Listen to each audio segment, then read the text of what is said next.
The skies of Cybertron bled red. A tempest of fire and twisted metal churned above the fractured skeletal spires of Iacon. The once great capital city, now a graveyard of ambition. Deep within the planet, its very core trembled. A seismic groan felt in the spark of every living Cybertronian. This was not just a battle, it was the death rattle of an entire age, the final shuddering breath of a world tearing itself apart. Upon a war-scarred plateau, a lone figure stood against the apocalyptic backdrop. It was Optimus Prime. His iconic blue and red armor was a tapestry of cracks and battle damage, with streams of luminous blue energon weeping from a dozen wounds. Yet, he stood unbent. His blue optics, usually a beacon of hope, now burned with the cold, hard fire of pure determination. His grip on the legendary axe of the Primes was unyielding, a final extension of his will. Across the chasm of smoke and ruin, his opposite emerged. A silhouette of jagged, dark metal, radiating an aura of unstoppable malice. Megatron, his fusion cannon mounted on his right arm, pulsed with a malevolent purple energy like a storm cloud about to burst. The air crackled around him, heavy with the promise of destruction. For a long, tense moment, the two titans faced each other in absolute silence. Their armies, the legions of Autobots and Decepticons, were long since fallen. The fields below were a vast, silent testament to their cataclysmic war, littered with the cold, metallic remains of brothers, friends, and enemies. The only sound was the low, mournful hum of Cybertron's dying energy, a planetary dirge for its own demise. It was Megatron who shattered the silence, his voice a gravelly roar that scraped across the ruins. "You could have ruled beside me, Prime," he declared, his tone a mix of contempt and a strange, twisted form of regret.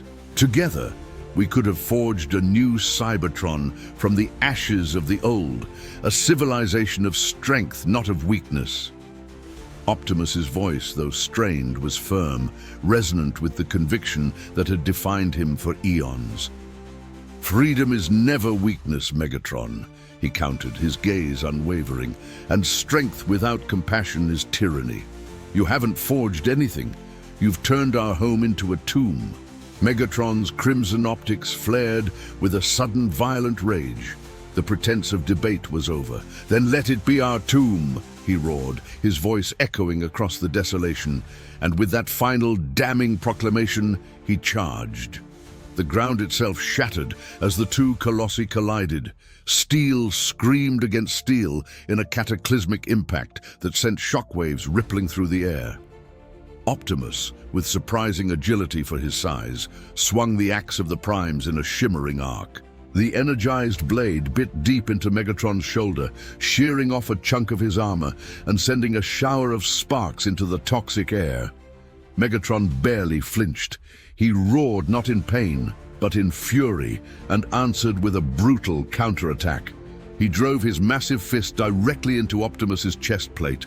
The sound was like a thunderclap as Prime's armor buckled and cracked under the immense force. The blow sent Optimus flying backward, crashing hard against a crumbling wall of molten metal that sizzled against his damaged frame. For a second, Optimus lay amidst the debris, his systems screaming alerts.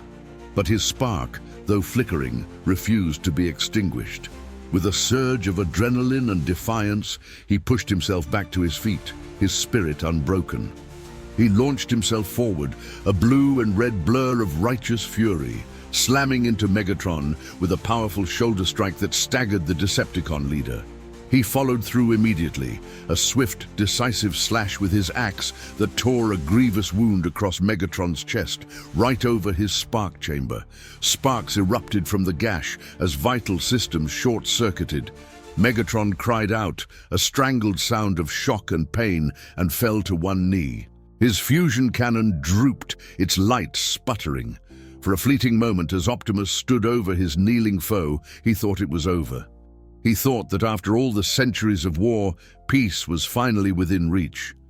Then, a sound cut through the air that chilled Optimus to his core. A laugh. It started as a low, broken chuckle, then grew into a deep, echoing, insane sound that seemed to mock the very idea of victory. Did you truly believe I would come to our final battle unprepared, old friend? Megatron rasped, his head slowly rising to fix his glowing red eyes on Prime. With a final guttural roar that ripped from his very soul, Megatron unleashed his last resort. He activated his dark energon core. A violent, sickening purple energy erupted from the wound in his chest, surging through his circuits like a raging wildfire. The corruption was instantaneous. His wounds sealed over with jagged, dark crystal. His frame grew, contorting and expanding. His power didn't just return, it tripled, quadrupled, exploding outwards in an oppressive, suffocating wave. He rose to his full height, now towering over Optimus, a grotesque god of corrupted power, radiating an aura of pure, undiluted malice. Optimus braced himself, bringing his axe up in a defensive posture, but he knew it was futile. Megatron's next attack was not a strike, but an execution. It was devastatingly fast, brutally simple. He fired his fusion cannon at point-blank range. The concussive blast of raw, dark energy engulfed Optimus completely, lifting him off his feet and hurling him across the battlefield like a discarded toy. He landed in a heap of broken metal, the great axe of the Primes clattering from his grasp, lost in the rubble. Optimus tried to push himself up, his movements slow and agonizing. His vision was flickering, his internal systems failing. You've doomed us all, he choked out, energon bubbling from his mouth. Megatron stalked toward him, his heavy footsteps the only sound in the dead world. No, Prime, he said, his voice a low, triumphant growl. I have saved us from weakness. He reached down and grabbed Optimus by the throat, his massive claws digging into the cracked armor. He lifted the Autobot leader high into the air, the pressure causing the red and blue plating to groan and shatter. Optimus struggled weakly, his limbs heavy and unresponsive. His bright blue optics began to dim, the light of his noble spark fading. There will always be hope, he managed to say, his voice a mere whisper, a final prayer on the wind. Megatron's fusion cannon hummed one last time, charging with a definitive, lethal energy. And then he fired. The blast was deafening, a final, terrible exclamation point at the end of an era. It echoed across the dead plains of Cybertron. Optimus Prime went limp, his body falling from Megatron's grasp to the ground below, motionless. His spark was extinguished. His final vision was not of his killer, but of the faint, fading glow of Cybertron's core, the lifeblood of his world, dying with him. Megatron stood alone, the silence of the void pressing in on him. He was victorious. He was the undisputed ruler of a world of ghosts and ruins. He looked out toward the dark, starless horizon, a king on a throne of ashes, and in a voice so quiet it was almost swallowed by the wind, he whispered to himself, a confession to no one. I have won, and yet there is nothing left to rule. As if in response, the last faint light from Cybertron's core flickered, sputtered, and died, and absolute darkness claimed the planet. Thank you so much for watching this story unfold. If you enjoyed this journey into the heart of Cybertron, please consider liking the video and subscribing to the channel for more tales from across the galaxy. Your support means everything. We'll see you in the next one.